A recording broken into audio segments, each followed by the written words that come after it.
Welcome to this safety speaker tip. Let's begin with starting on time. As a safety speaker, you should always start on time. I always start on time.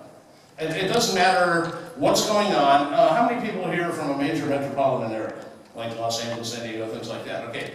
What's a reality of life in those areas is what? Traffic, right?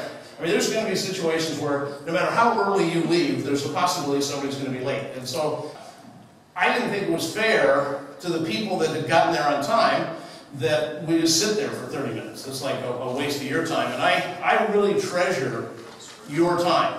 So as a safety speaker, I take what I do as your time is sacred. Because none of us here know how many days we have left in our life. And you're giving up a day of those, so I owe it to you to do the absolute best I can do.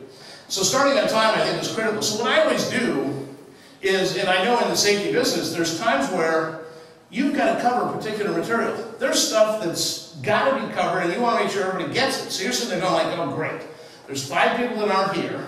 They have to hear what I have to say, right? And we're not going to reschedule the meeting or do the meeting at a different time. We're going to go ahead and start. So what I do is I always have what I call bonus material. Stuff that I can share with the audience that's of value to them and allows me to start on time.